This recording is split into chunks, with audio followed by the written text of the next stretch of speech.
Welcome to the Commentary Magazine Daily Podcast. Today is Wednesday, June 25th, 2025. I am John Podhortz, the editor of Commentary Magazine. With me, as always, executive editor Abe Greenwald. Hi, Abe. Hi, John. Senior editor Seth Mandel. Hi, Seth. Hi, John. Washington commentary columnist and director of domestic policy studies at the American Enterprise Institute, Matthew Continetti. Hi, Matt. Hi, John. And joining us today, Matt's colleague at AEI, host of The Hill Sunday, columnist for The Hill, our friend Chris Stirewalt. Welcome back, Chris. I'm always proud to be the token Goyim here on the Commentary Podcast. It is. Well, first of all, it's Goy. Oh.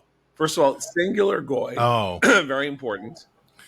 So I'm glad to be able to offer you this little piece of Jewish wisdom as the Jews of New York flee from the island of New Caledonia. Chris, we accidentally left the oven on. Yeah, exactly. Yeah. So here we are.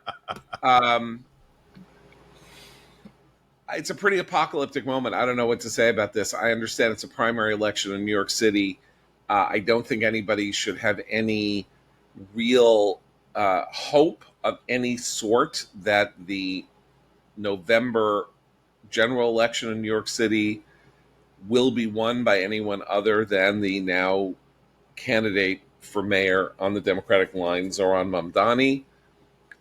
Though you're going to hear people talking about this in the next couple of days in their panic over Mamdani's victory, that Andrew Cuomo, who was humiliated last night in one of the greatest displays of God is not mocked humiliations, will not, in fact, run on another line for mayor. I don't think if he gets 30... Is that news you're breaking? No, I'm not breaking. You're making a prediction. I'm making a prediction that I think is he walked off stage and we are not seeing him again in politics. Let us hope. That's number one. Number two, Eric Adams, the mayor, is running as an independent. He is Mamdani's dream come true as an opponent. Mamdani can spend 5 months snacking on Eric Adams' body, talking about how he's a Trump tool. Trump pardoned him. He's an agent for a foreign power. He ran the city into the ground. The affordability crisis got worse under him. Like, that is just like, he is like a punching bag, or the Washington Generals playing the Harlem Globetrotters. And Curtis Sliwa, who will be the Republican nominee, who did wonderful things for this city as a kind of voice for law and order in the 1980s and became a talk show host, is a lovely person. I like him. He is not a serious contender for this nomination. So I think people need to understand that Zohran Mamdani is 85% of the way there to being mayor. And that is very, very, very, very, very, very bad. Like, it is bad in 17 different ways. Chris Stirewalt, we need to talk about what this means for the Democratic Party, that I was going to say it's the most important election of the year. I mean, there is a gubernatorial election in New Jersey, and there are a couple of other races that are important, but in terms of the highest of high-profile races, and it suggests, what it suggests about America and the Democratic Party, this is probably it. You wrote about this last week before, and we've been texting over the week, and we both were very skeptical that Mamdani could pull it off. And he not only pulled it off, by the way, he won by 70,000 votes in a 1 million vote primary. He won by 8 points. And if there weren't this weird ranked choice voting system, he would basically, everyone has said he's going to be mayor. Cuomo conceded the victory to him. Brad Lander, who is the number 3, he's eventually going to end up formally the nominee. But we didn't think that he was going to get there, and the polling didn't say he was going to get there. And this is another incredible miss for polling. Incredible miss for polling. Every single poll, except for the last one, had Andrew Cuomo winning by anywhere from 8 to 12 points. And the Emerson poll, which came out the other day showing that Mamdani had a chance, but it actually had the race much closer. No, not only did it have the race closer, it had Cuomo winning on the second rank. Right, no, in the first round. He was up, but he was up by 3 points. So Mamdani won by 8 on the first count. Just to level set here, we should tell our audience that we are referring to the New York mayoral primary, which we mentioned. Here, the results are as follows as of today, with 93% of the vote in. Zoran Mamdani, the self-described democratic socialist, anti-Israel. I think John fairly described him as communistic, small c, in his economic program. He has won on the first round with 43.5% of the vote. Andrew Cuomo, the former New York governor, the scion of a political dynasty, coming in with a pathetic 36% second place. So about a 7.8 points, if you round up, victory for Mamdani. And just one more point of fact, which I think is interesting.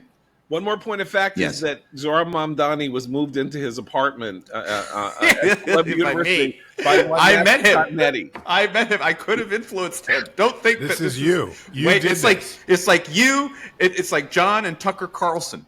No, it's weighing on my conscience, just like how you gave Tucker his first big job in journalism. That's right. I do want to mention, though, that the distribution of votes is interesting. I don't want to downplay the extent of Mamdani's political upset. It is major, but we should note that right now Cuomo is leading in the Bronx and Staten Island. To be a Democrat leading in Staten Island, which is the only Republican borough. But the Bronx is interesting, isn't it? Because it's where Trump had the rally. That's right. And he actually won on this first round. The vote tally I'm looking at by it's where AOC pretends to be from. Yeah, 19 points. She's not. She doesn't represent the Bronx. She represents. No, but she was calling out them Cuomo and the others yesterday, saying, "I'm the Bronx girl. We eat." My point is that what I think what may have flipped this from a race where everyone is expecting Cuomo to eke it out. There's a lot more to say, which we will say, but to a race where Mamdani has this extraordinary upset is the Asian vote in Queens, where you would think that the working class voters there might be more reluctant to embrace a socialist candidate, but not. And I think that ethnic politics here played a big role, because as our Hate Listen up first with NPR reminded us today, if he wins in November, Mamdani will be both the first Muslim mayor of New York as well as the first Indian mayor of New York. And I think that plays a large role in his success as well. Just quickly on the Asian point, one of the many ways in which Mamdani is terrible and will be terrible for this city, and was elected really by single childless people. I mean, that is his base. Is he has absolutely horrific ideas about education, all of which go to destroying any ability for the New York City schools to educate the gifted and talented. He wants to end gifted and talented programs. He wants to destroy the high-performing high schools. He doesn't have the power to do the second. That's actually a state role. It's a complicated issue. I don't want to get into it. But Asians, of course, care about education more than anything else. And one of the many 10 billion failings of the horrific Cuomo campaign, which we don't need to spend any time on, is the complete inability of them to go at Mamdani in that community and in the communities of families, explaining what kind of a danger he posed to the schooling of their children. But the campaign matters. Candidate quality matters. Yeah. And I think what we saw on display is that you put up a 33-year-old guy who knows social media, who knows TikTok and Instagram, and can get smaller dollar donations and focus on cost of living, up against this dinosaur who ruined New York with his COVID policies and was forced out of office by sexual harassment charges. And it doesn't actually run a campaign, and then gives kind of a pathetic concession speech where he talked about how inspiring Mamdani is. Yeah, now it kind of makes sense to me after the fact, right? Right. Well, there was one debate, and Mamdani blew Cuomo out of the water. Cuomo was watching Cuomo in the debate. He was rusty. He was halting. He's never been a good debater. He's a bad debater. He's a bad speaker. He's a great Machiavellian behind the scenes goon operator. That is his great political gift, is like Trump, though Trump does it in public, scaring the crap out of people, threatening them, bending them to his will with his psychopathic aggression. But when he actually has to come and present himself to the public, he blew his first gubernatorial chance by saying that George Pataki had been holding Rudy Giuliani's coat and that he was a disgrace and stuff like that. He was a very, very infelicitous speaker and public and representative of himself in public, and Mamdani was dazzling. I have to say, I mean, I there's nothing about him that I admire, but he is smart, he speaks really well, he's fluent, he knows his issues, he knows how to hide certain types of things, and Cuomo was just like a deer in the headlights at that debate. However, I still thought institutionally that Cuomo would pull it out, not because I thought this city was still a city of middle-class families, and I no longer believe that to be the case now. What we saw in 2013 with the rise and victory of Bill de Blasio has now come totally to fruition. This is a city of two cultures. There is a culture of the under 40 and the culture of the over 40, and the middle class that used to be the backbone of the city in the boroughs has in fact been hollowed out. They don't live there anymore. They can't afford to, and that is the affordability crisis. Middle class people leave New York City when they have kids. They have to, and so there is no vote for sensible, rational policies because single people are happy to hear their rents are going to be frozen. They don't care about schools. They don't seem to feel particularly unsafe. So Cuomo's issue was safety and getting things done and stuff like that. And Mamdani said, I'll freeze your rents and I'll give you lots of free things. And then we can get to the question of how important his radicalism is. But Chris, we have neglected you, and you actually know something about politics. Less and less. I would say less and numbers, less all the time.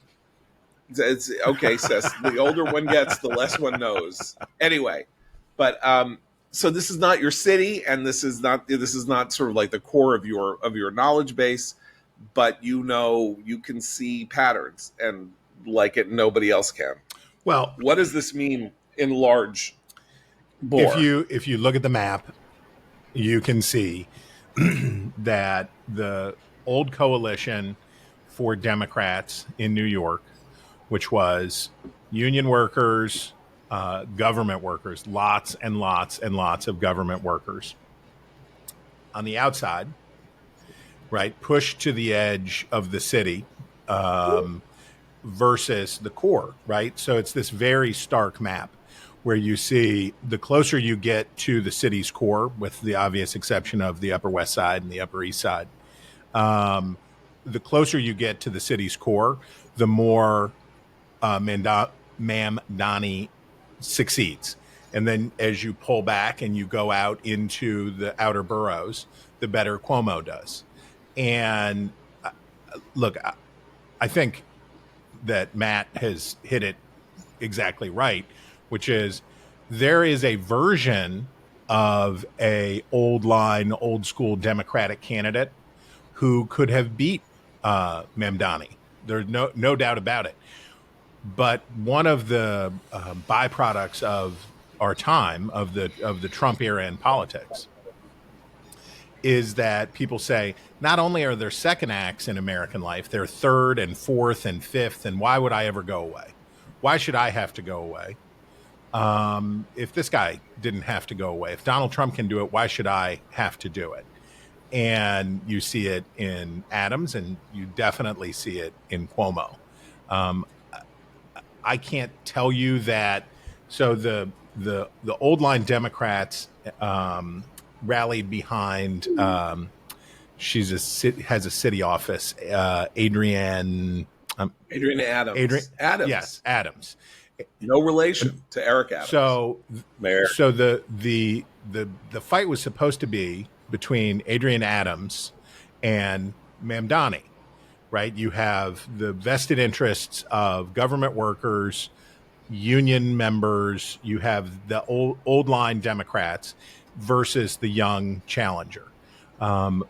She is an imperfect candidate in many ways. Would she have done better if Cuomo? Would she have done better than Cuomo if Cuomo hadn't gotten in the race? I don't know. I don't know how that all would have played out, but I can certainly say that you referenced Virginia and New Jersey, which I say with love. New Yorkers do not recognize. Those are probably the more indicative contests this year, right? Those are places that are more like the rest of the country. And in those states, Democrats chose correctly, right? They made, in competitive environments, they chose candidates that would, to use a term that should be permanently banned from the language, should be excised from the language, meet the moment, right? So they chose people who were moderate, squishy Democrats in both New Jersey and Virginia, and they'll probably both win. But I don't know. Go ahead. Can I just make it interesting? So the race in New Jersey, as you say, is between Mikey Sherrill, a congresswoman who is also a fighter pilot, veteran. So she is the moderate that you speak of, against Jack Ciattarelli, who is a kind of generic Republican who shocked America by coming within 3 points of winning in the last gubernatorial election against Governor Murphy as a kind of COVID protest vote, the first sign that there was a COVID protest vote. And the last poll had him down by 16, and he only lost by 3, and now he's running again.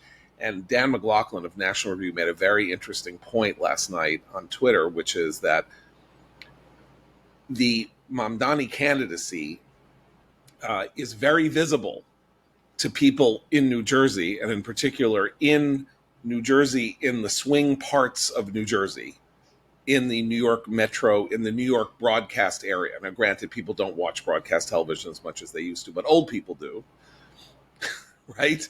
And minorities do. Those are my viewers you're talking about, so just take it easy. Yes, just take it easy. And our readers. Okay. And our readers also. But 5 months of anti-Mamdani, if Eric Adams, the independent, and Sliwa, the Republican, actually get money together to go negative on Mamdani and the coverage in New York City's political stations and everything is about the Mamdani candidacy, that could help Ciattarelli. If the national mood says this is the future of the Democratic Party, nationalizes the New Jersey election in Ciattarelli's favor. Mikey Sherrill wants to say, I don't like Trump, but I'm reasonable. And Ciattarelli can say the Democrats are not reasonable. Look who they're a communist who hates Israel is gonna be the mayor of New York City and the biggest, and so wow. And so, if it's a 2-point race again, or a 3-point race again, that could be very helpful to him. It certainly will have its effects. There are no doubt that it will have its effects, and for sure. But I'm just saying that when we look at an off year election, low turnout races, New Jersey and Virginia, Democrats chose correctly, right? They made the correct kinds of choices. Moderate, female, pro-national security, pro-normalcy, right? So they made those choices. New York, which believes with some good reason that it is the center of the world, that is the headquarters of the earth, doesn't care about those kinds of considerations, right? If you're in New York and you're talking to a city that is 85% Democratic, you're not saying, what are we going to do to make sure that Curtis Sliwa doesn't slip past us in the fall?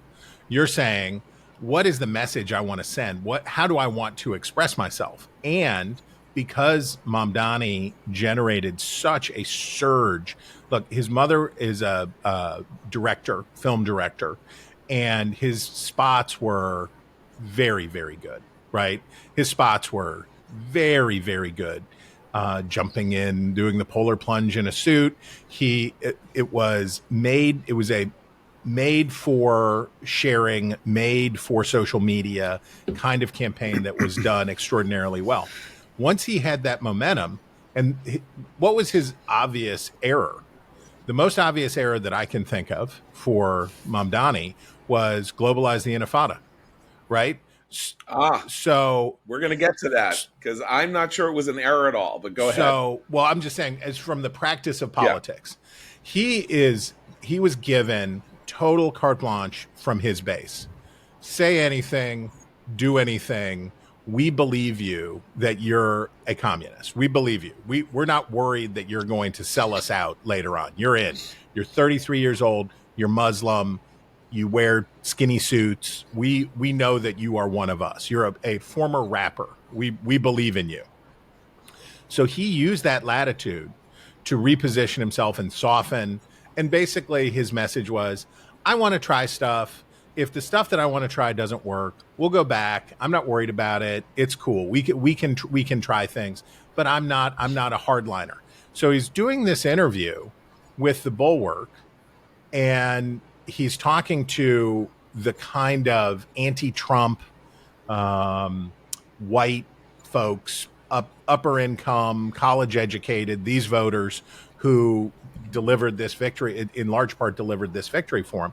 And he's talking to him, and he gets the question about globalize the intifada, and he can't do it. He won't say the correct thing politically, which is, I'm not running to be the mayor of Tel Aviv. I'm running to be the mayor of New York. You can try to drag me into this stuff, but that's not what New Yorkers are voting on. He could have steered right around the question, but instead dove right into it and was like, well, intifada, the intifada is in the eyes of the beholder, and who are we to judge? And I thought, are we really doing that? What was it? It was that jihad means struggle. Are we doing that? I didn't think we were still doing that. Okay, well, we are. Now it is time. Not only are we doing it, but Abe Greenwald, I think you and I believe, and we can articulate now, I think we should, why globalize the Intifada and the fact that he founded the chapter of Students for Justice in Palestine at Bowdoin College. Thanks, Matt. And is a supporter of the encampments and all that, why that was a feature and not a bug, and why that was key to his victory and not something that made it worse. I think the most depressing aspect of this is that it means we should have no illusions about the people with whom we share this city, who they are and what they think. And when we look on pro-Hamas protests and genocidal chants and anti-Israel rhetoric, we see one thing, and they don't see it at all. They miss it all. They don't see the horror that we have been focused on for the past 20 months. I think it's worse than that, to use your phrase, because it's not just that they don't see it, but for a critical mass of them, that was a bonus. That was a positive. In a blog post that I just put up on our website at commentary.org called The Threat of Zoran Mamdani, I say he is the encampment candidate. I don't think that the fact that he represents not the sane New York of the last 100 years, where every time New York tips dangerously into Narishkeit and craziness, that it's pulled back from the brink by sensible voters who just want to have public safety and be able to ride on the subways and have their and feel like the city is on the right track.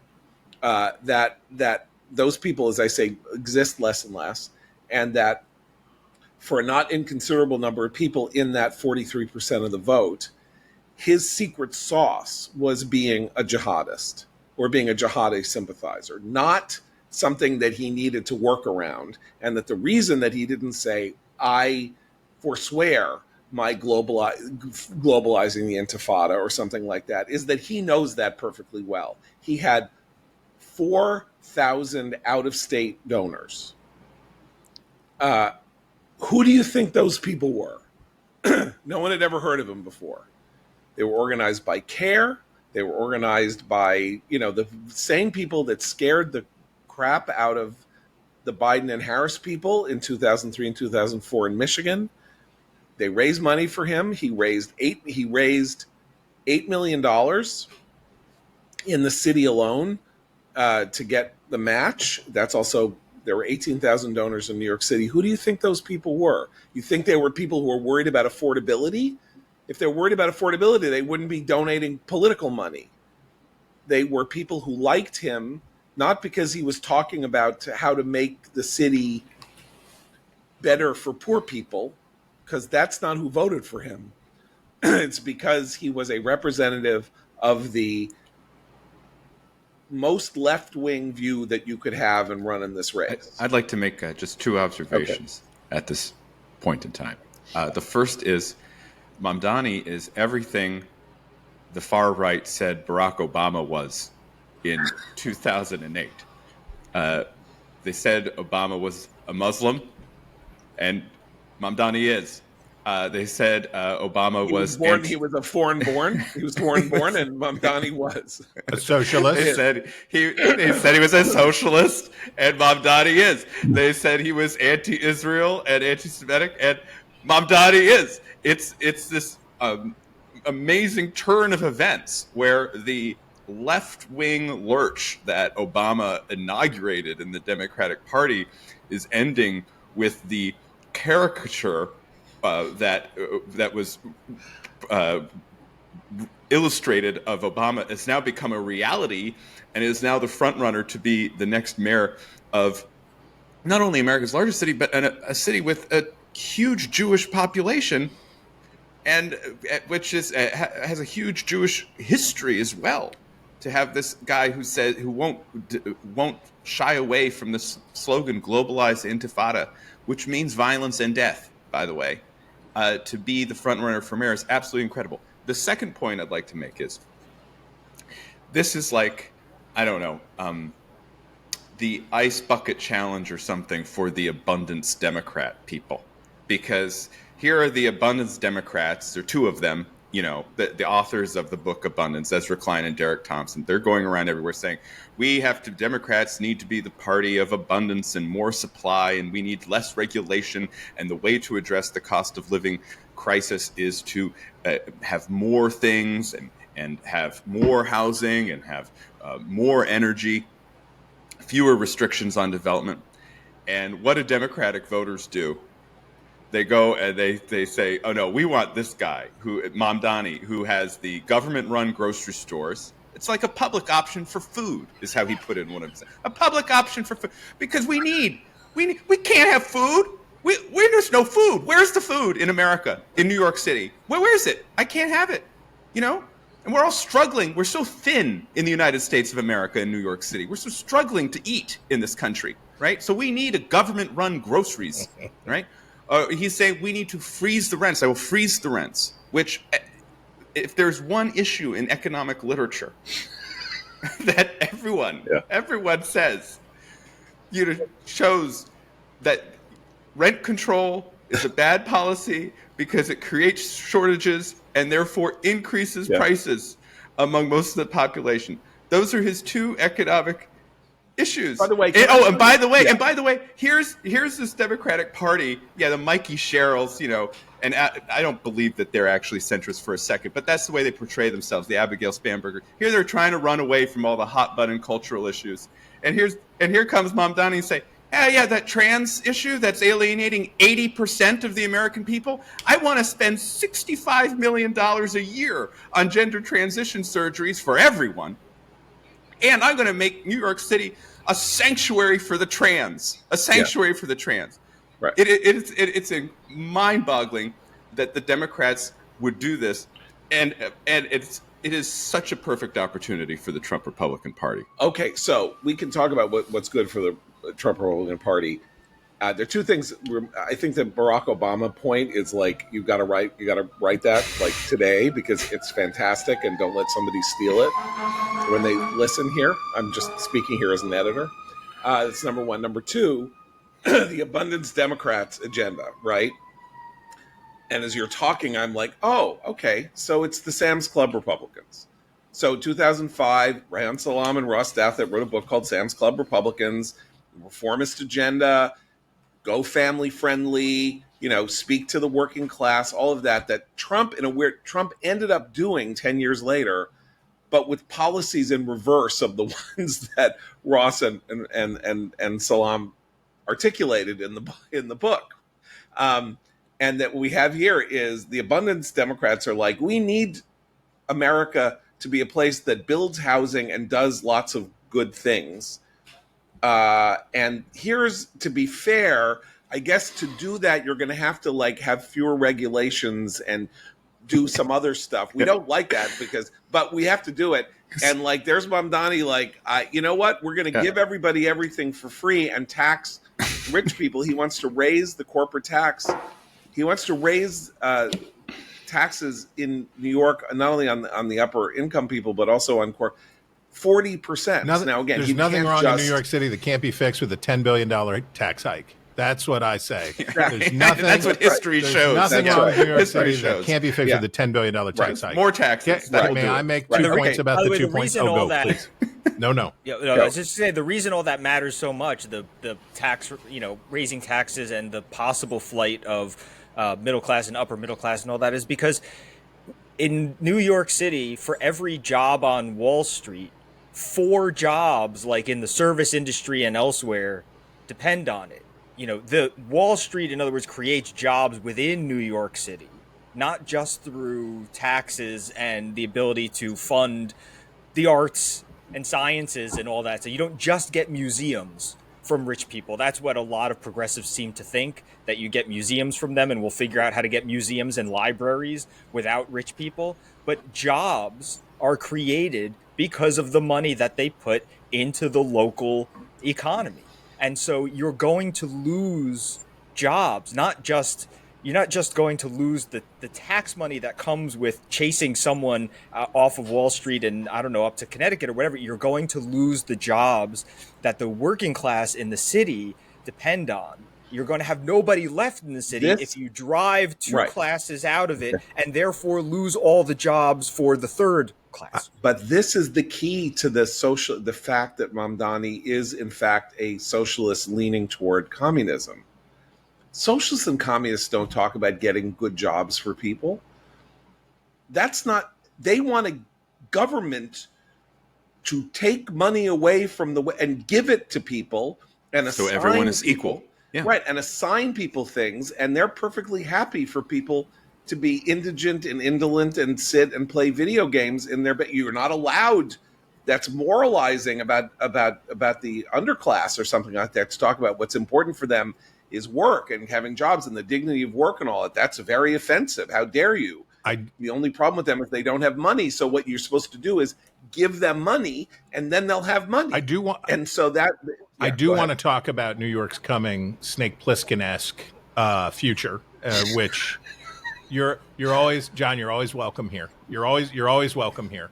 Thank you. But on Matt's 2 excellent points, the ideas people in parties fail to understand that the people they're supposed to be convincing of their ideas are the politicians.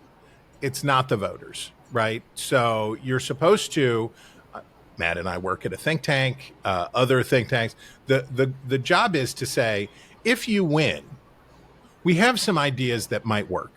That's the idea, right? The 1% of 1% of the people who pay attention and follow stuff, I cannot recommend enough Yoni Applebaum's great book, Stuck, which is next to the abundance movement, talking about that stuff. There's a lot of interesting, good ideas that are happening among left of center elites right now. But their job is to convince politicians that these are good things to do. These are not ideas that all of a sudden the people in Bedford-Stuyvesant are going to go, abundance. I'm here for abundance, and I love abundance. On the other point, the Obama point, so negative self-definition and mirroring is such a powerful force in politics, right? So I think that John is right that you must write, Matt, the piece about everybody's just assigning you work today. Is no one looking at my schedule today? Okay, I appreciate that. Thank you. This is an emergency. It's you know emergency punditry. This is emergency punditry. Pundit emergency. But the people become the activist cores of political movements eventually become the things that their critics said that they were by negative self-definition and this mirroring effect. As one side becomes more radical, the other side becomes more radical. Donald Trump is what Democrats used to say Republicans were, right? When they were talking about George W. Bush, when they were talking about Mitt Romney, when they were talking about these folks, they were like, you can't say that we're sexist. You can't say that we're this way. You can't say that we just da-da-da-da-da. And eventually they got what they asked for. Democrats are so, and this is, I think, the essential point. And I think, John, this goes to your point about the New Jersey gubernatorial election. How do national Democrats react to this? What is the response among national Democrats? Because right now there is a fight going on between Alexandria Ocasio-Cortez as the standard bearer for what they say the future of the Democratic Party is. And on the other side, question mark. Over on the other side is a question mark. Gavin Newsom is sniffing around it. He's trying it. He'd like to do it. But we know who the progressive left, the Democratic Socialist left, they have a candidate, they have a platform, they have an idea, they have a young and charismatic person who is doing it. And so if you are on the Bernie left, progressive left, Elizabeth Warren left, the message that you correctly take from New York's primary is it can be done, right? This can be done. They've been telling us for years that we have to settle for less. We have to settle for Joe Biden. We have to settle for Hillary Clinton. We have to settle for less. But we can actually have it all. So they're going to be all jazzed and empowered by what they saw in New York. On the other side of the Democratic Party, and I think this, and the last thing on this being, Cuomo's voters look a lot more like the Democratic Party nationally than Mamdani's voters. Cuomo's voters, I haven't looked at everything, but I am sure that Cuomo won the black vote. I feel pretty confident that Cuomo won the vote among black voters. When we look at 2028, are we going to see a story where it falls again to the black voters, particularly women, to try to save the Democratic Party one more time, right? Is that the dynamic that we're going to see? Well, and what will Gavin Newsom,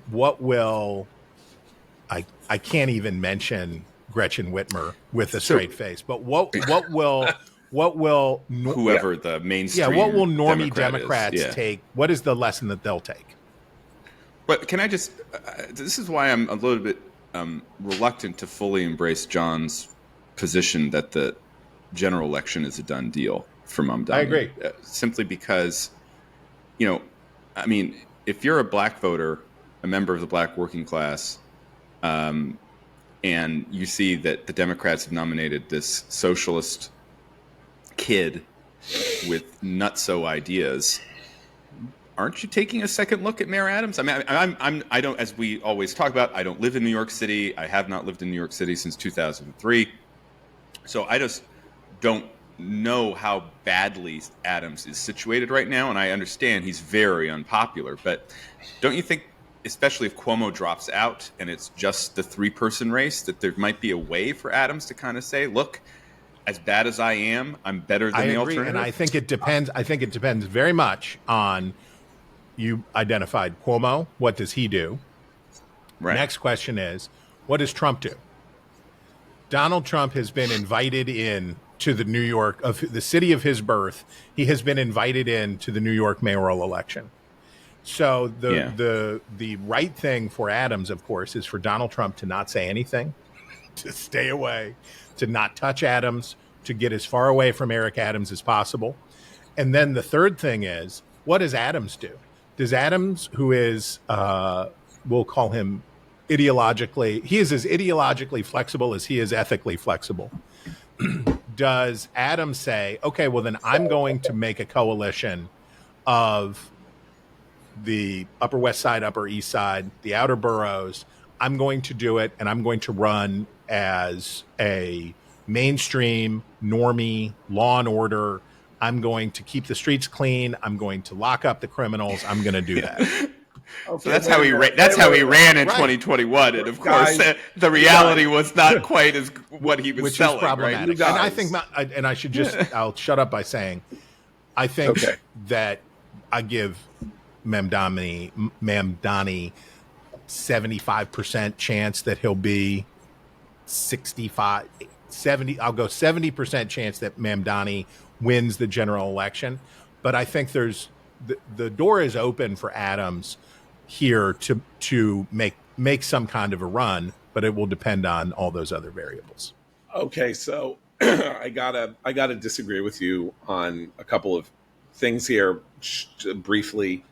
One is that Mamdani won Bed-Stuy in Brooklyn, which is partially now a white, hipster neighborhood, but is classically an old line black neighborhood by 43 points. Brooklyn was his best He won Crown Heights, which is somewhat Hasidic, but mostly black, by 25 points. Yeah. He won Harlem by 19 points.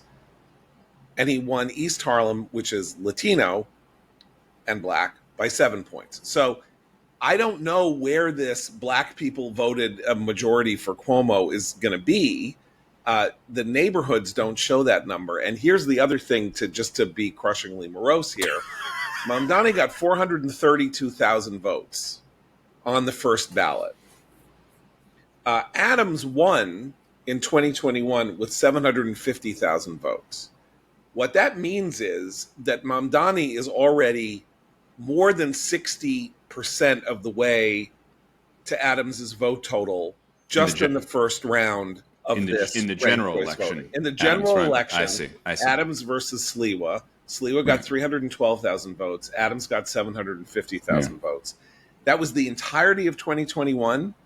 The Democratic primary here alone got almost the same vote total as the general election. Close to 1 million people voted yesterday, which is wild. So more than 1 million. Or earlier, of course. Right. So I don't know that I think the city is not the city that we thought it was, is what I'm saying. And by the way, it's also important to point out that Latinos make up a larger part of the minority population, are the plurality in the minority population in New York, not African Americans. Absolutely. So I don't know what that means either. I don't, where this goes.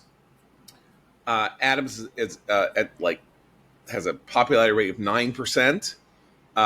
He dropped out of the Demo. Here's the problem for Cuomo. Cuomo was running, and his idea was he would spend 6 months beating up on Adams and sort of slide into the mayoralty.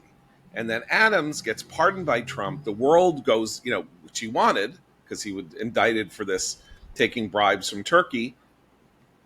He drops out of the race.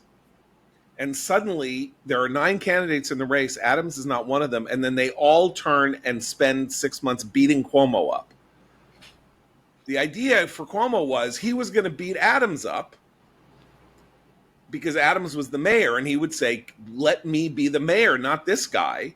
And Adams decided to, leave the field and say, I'm not even going to try this. I'll run in the general as an independent. Right. Cuomo did not have a political strategy after that. And then the anti-Cuomo vote coalesced around Mamdani. The so Cuomo's theory of the race was blown up by Adams.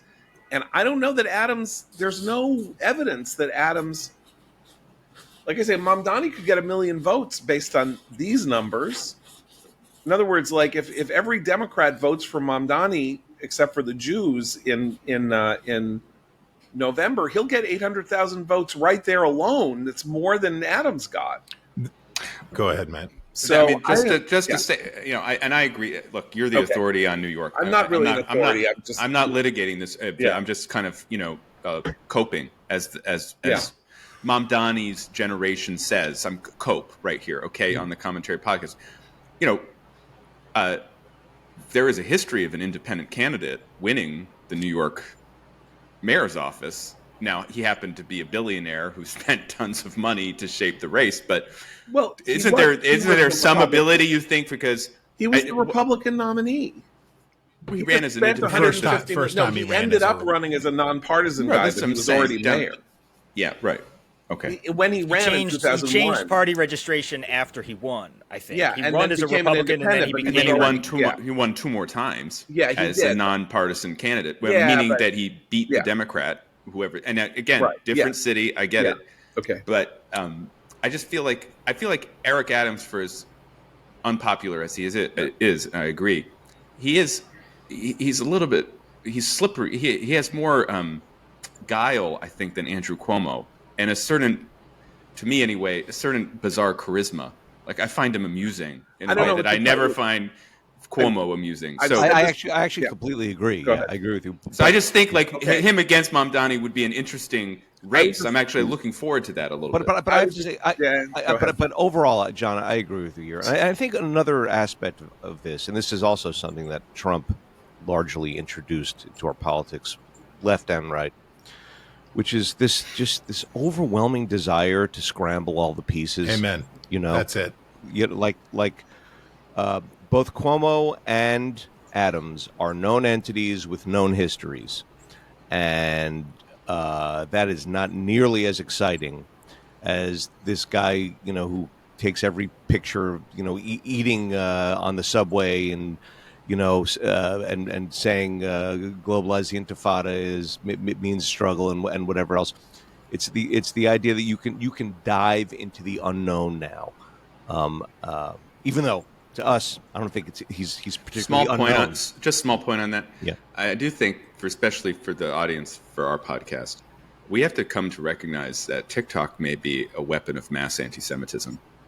And it already is, yeah, right. I mean, I just think this just kind of underscores that, and so it is a shame that President Trump continues to prolong TikTok's existence in the United States, in contradiction to a overwhelming congressional vote to ban it and a Supreme Court ruling upholding that legislation. Right, and this is a big problem for American Jews and the pro-Israel community at large. That is a very good point. And we've said, you know, I wrote a piece on this a while ago, which is that I don't think people understand the reach of China's role in the anti-Semitic promotion, because Beijing can decide it wants people to see something, and 1 billion people see it.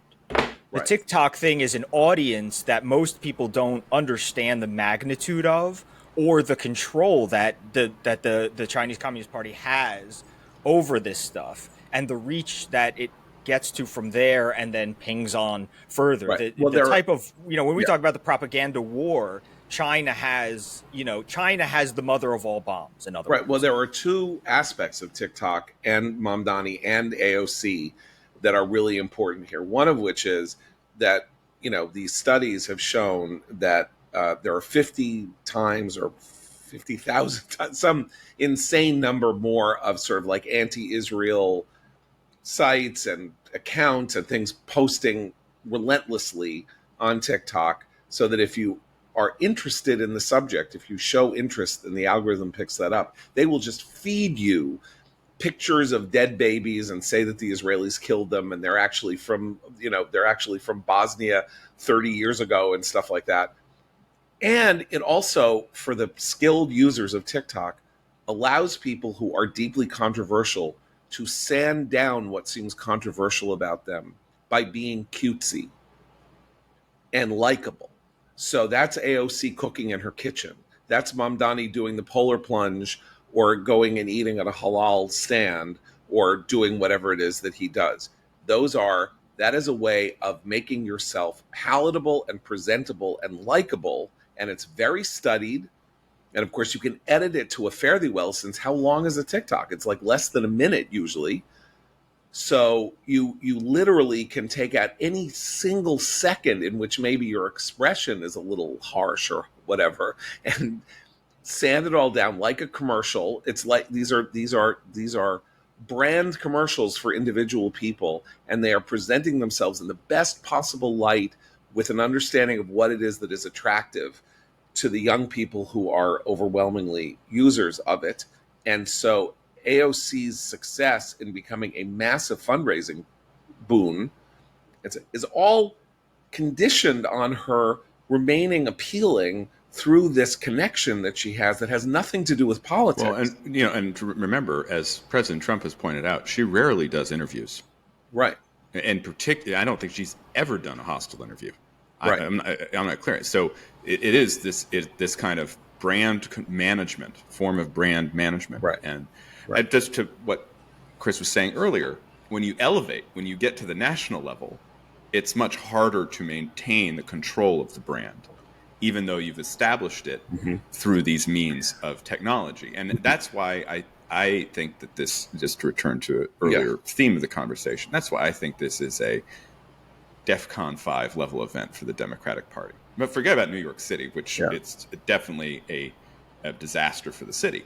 But for the Democratic Party, you think about this. There is a feeling that after Trump's election in 2024, the Democrats would go to the left quite significantly. And we saw AOC teaming up with Bernie Sanders, getting the massive crowds, AOC leading the charge now to impeach Trump for the Iran strike, and AOC endorsing Mamdani and crowing about his victory. If he wins in the general election, as you rightly predict, he probably will, he will become the face of the Democratic Party. And what does that mean for a party that is trying to reckon with the meaning of 2024? I think it's extremely dangerous for them, and it sets themselves up for a potential McGovern moment in 2028. Absolutely, but it's not just dangerous for them, and that's where we have to get into ultimately the crushingly morosiest moment possibly in the history of this podcast, which is that if the Democratic Party's journey over the last 15 years toward not only anti-Zionism but anti-Semitism, which we saw, as we constantly say, we had this shock moment of realization in 2012 when the floor of the Democratic Convention booed down the idea that Jerusalem was Israel's capital, as Barack Obama wanted the Democratic platform to say. That was 13 years ago this summer. And we have a candidate succeeding in New York City, as I say, in part because he is a post-October 7th anti-Semite presence in our lives. Democrat Party is one of the two major political parties in the United States. It is moving toward the Labour Party, toward the Liberal Party in Canada. The question now is, what is it like for American Jews who are, remember, part of the Democratic coalition? They're not even like Republicans yet, though I think they will be, the way Jews in Britain have become part of the Tories. I've been predicting this forever, but I mean, there are moments, and October 7th, followed by Mamdani, is such a moment, since 40% of the Jewish population of the United States lives within 40-mile radius of New York City.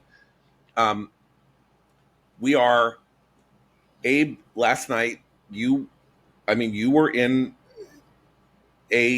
maybe this is 19, you know how liberals keep saying this is 1933? Because of Trump, Bob Kagan, and say this is they're storming the right. He's a dictator because he's asserting in control of the military. Yeah, the president, the commander in chief, is asserting control of the military. That makes him a dictator, according to the Atlantic. That's the anti-Trump idea, right? That's the anti-Trump idea. How about this? How about this is Kristallnacht? It's not quite Kristallnacht. Fine, there wasn't the Munich conference, and there was no Sudetenland and all that. But this is DEFCON 5 for Jews. I mean, I don't know if Well, it's DEFCON 5 for Jews. Go ahead, Abe. I'm still where I was last night. I'm still like in shock in a way because I don't know, there's a serious question here about the future of Jews in America. If one of the two parties goes all in on anti-Semitism and anti-Zionism, and if it happens after 20 months of pro-jihadist mobs and fire bombings and shootings, and I don't, this is where you look around and start to go, how much more do we need? How much more intelligence here do we need to say this is the environment, the atmosphere is not conducive to Jewish life? Right. So let's put it this way. Can I make 2 points along those lines? Can I make 2 points? The first is that the question that we had in the past cycles was whether the Democratic Party's successful establishment intervention in the primaries against Jamal Bowman and Cori Bush, whether that was a sign of the establishment's strength and willingness to fight, or whether that was a last gasp, and then after that there were no more defenses to break through. And it looks like the second. The first time around we had said, well, they can do it. They can. And now it looks like the progressive left has figured out a way around that. And so suddenly what were optimistic data points, Jamal Bowman and Cori Bush losing in Democratic primaries, stop being optimistic data points. The second thing is that about New York specifically, throughout history, Jews tend to congregate in cities like this as a sort of sanctuary city, right? And that sanctuary city never holds. Now, I'm not saying we're going to see pogroms tomorrow. What I am saying is that New York City is the Odessa of this century, right? The place where artists and the liberal intelligentsia flock to, and eventually, and therefore Jews flock to, and then there's nowhere else to go after that, right? The sanctuary cities, at one point it was Budapest, at one point it was Odessa, at one point, we have these sort of cities throughout history where these are the cosmopolitan places. I mean, you could even bring up Berlin, but I'm going to try not to dive headfirst into the Germany thing. Yeah. Okay. But we sort of believe that these cities have a force field around them and Jews congregate them. And then eventually, there was this moment where Zev Jabotinsky could refuse to believe that the pogroms that were, happening over the border would come into Odessa, that it was like this sort of special place, and then they got a wake-up call. So I think that, that's historically, again, I'm not saying tomorrow the streets will be on fire. But this is the trend that you look at. The trend in American Jewish life is following the trend of thousands of years of history. I mean, it's just a matter of the speed at which it follows that trend. Two things. So American Jews are protected the way all Americans are by our Constitution, by body of laws, by for example, the fighting back that the Trump administration is doing on anti-Semitism, which is a response to the outbreak of anti-Semitism. And Matt's right. This could be 2028 could be a McGovern moment. What that means, if people don't understand, is that George McGovern, Richard Nixon won 43% of the vote in 1968 to become president, and in 1972 he won 62% of the vote. And George McGovern got 37 because he was viewed as a crazy leftist who wanted America to lose the war. Acid, amnesty, and abortion. Right. Okay. So McGovern comes in, and of course, it is basically it's a deep cut for Chris. I love you, man. I love you. With the exception of the post-Watergate election of 1976, when Jimmy Carter squeaked out a victory over Gerald Ford, Democrats were not elected to the presidency for 20 years. It was 1968, one election in 70, and then 1992. Like that was the Democratic story was they won in 64 and they didn't really win again until 92. So what does that tell you? It could be really bad. But if the Democratic Party goes full bore anti, at some point it's going to win the presidency. At some point it will have the House and the Senate again. And if this is a major issue for them, that is not safe for Jews. And no matter how well the Republican Party solidifies itself as the pro-Zionist, pro-Jewish party, and Jews migrate over to the Republican Party, which I think, as I say, I think is now almost inevitable, though it could take another decade. Or at least the Jews who count as Jews and don't just say they're Jews when they're not really Jews. Okay, that's my... I do not wish to interfere with this singularity of crushing morosity. I feel privileged to even be present for the moment. But let me just say a couple things. Number one, again, I love New York. New York is great. New York does not look very much like the United States of America as a whole at all. And I have noticed some Jews in other places. I have noticed Jews in Florida on occasion from time to time. I have noticed Jews in Chicago. I have noticed some Jews, I'm told by Kanye West, even in Hollywood. I believe that the United States remains a very welcoming place for its Jewish citizens. I think that is true. I would also say that I chose as my screen name John Perroy Mitchell. In our Zoom here, yes, is what John Perroy Mitchell. You're not seeing it. Our viewers on YouTube are not seeing this, but you have put John Perroy Mitchell just here. Picture me instead as a young, handsome guy in a bowler hat in 1913. John Perroy Mitchell beat Tammany Hall in 1913. He ran as a Republican and won because the excesses of Tammany Hall, which had controlled New York politics for 2 or 3 generations, were so great that people became willing to try something else. And they elected this reformer, this Teddy Rooseveltian kind of crusading reformer in New York. He lost because he was way too into the First World War.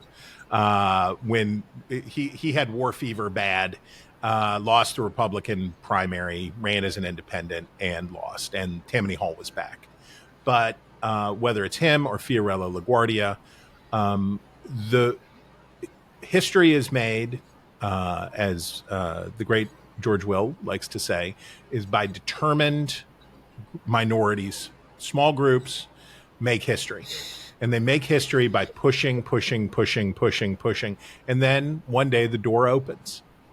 And I would just say, I am sure that there are many people who voted for Mamdani who are anti-Semitic, who are anti-Zionist. I would hazard that at least a plurality of them didn't think about it at all. What they thought about was, I want to do something different. I want to do something different. I increasingly believe that ideology is not the least important part of politics, but it sure as shooting is not the most important part of politics. I think people vote for people. I think people say, I like that person, or this is interesting and I want to try that. When I watched Republicans try to stop Donald Trump by telling voters, this guy is not conservative. He is not conservative. He is not following the conservative rules. And they said, okay, that's fine.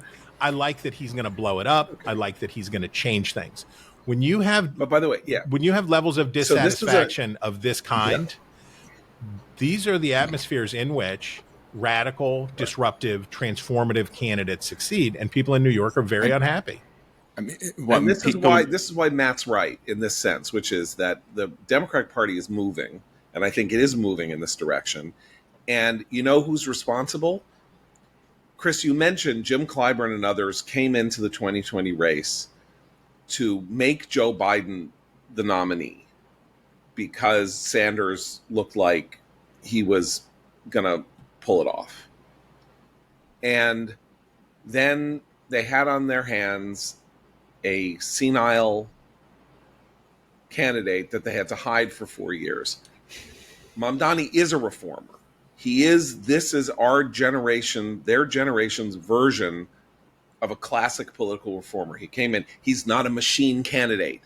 He has got this establishment figure, corrupt establishment figure that is his, that is standing there in his way, or is the colossus in the race that he can chip at. He wants to change economic policy whole board in order to make this possible. It's a classic reformist story. The problem is that part of the reformist, and that is an assault on the Democratic Party's behavior since 2016.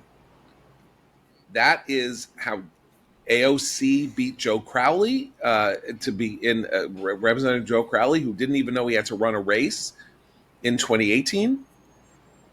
And she won in a primary that only 25,000 people participated in, 15,000 to 10,000 votes, and has now become, the most famous Democrat in the House in a very short period of time, because they weren't paying attention and they weren't looking and they didn't know that there was this dissatisfaction, and they thought that the solution to their problems was Joe Biden. And, if Sanders had been the nominee in 20, which of course we were all terrified of, or I certainly was, but if he had been the nominee in 2020 and had been blown out and humiliated by Trump, that would have been a referendum here. And maybe the referendum will take place in 2028. But that's 8 years later, after October 7th, and the fact that liberals and the left have gone more, not less, anti-Zionist and anti-Semitic since Israel was attacked. Yeah. I mean, that's... And anti-Semitism has exploded. And all I'll say in response to Chris is ideology might not matter to voters, but it does matter to the people they elect. For sure. Exactly. And so the motivation doesn't matter as much as the policies that will be in place when Mamdani becomes mayor. I'm not saying New York is going to be well governed. And those policies, right. Well, and maybe he'll, like many radicals, become more pragmatic in office. Maybe he won't push too much on the crime stuff because he wants to focus on economics. But I'll tell you the one thing he'll do, and that is he will be pro-Palestinian, and he will make the environment in New York City will be hostile to Israel and hostile to Jews by the very fact that he is in office and by what he says. And then, of course, there will be a huge fight between him and Trump, where that issue, that binding issue on the Democratic far left, is going to play a major role. So that's all I'd say about that. And then finally, because we have to run, if you add up all of the 2 points that we made over the course of this hour and 10 minutes, I think it's like 2 to the 10th power. So really we've made, 200 points about Mahmoud Mamdani. I'm sorry, not Mahmoud, his son, Soran. I know the dad. I know the dad. The dad. I'm sorry, I know the dad. $10 for The dad gave me a tip. Really? Yeah, I think. Did he slide you cash for helping? He better have. I think he might have. He was. He was a nice guy. I mean, this is why his son is now the. That's how they get you. The presumptive mayor. Right. But I think, the central point is ideology, and Mamdani is ideological to his very core. But you are right that it's more a vibe for the people who vote for him than it is a considered view of his platform. I think the Democratic Party appears corrupted to its core. It's got this gerontocracy running it.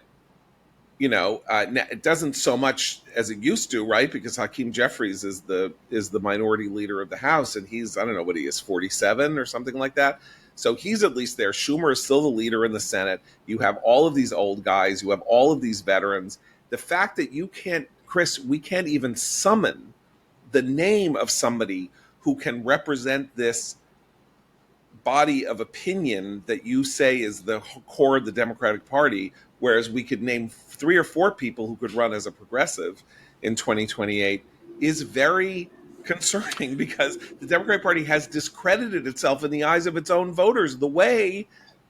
So a Trump figure, and AOC, even though she's an elected official, is kind of a Trump figure, is the perfect person in 2028 in that sense. And if you're the answer is if everybody else drops out now and endorses Joe Biden, the party can still be a bulwark against its far left. But it's got to be now. It's got to be now. But it worked. Can I just say something on the ideology thing? And this is my pessimism on the ideology is this. What is the one thing that Mamdani would not backtrack on? Yeah. He backtracked on everything else. He used to say that defunding the police is queer liberation.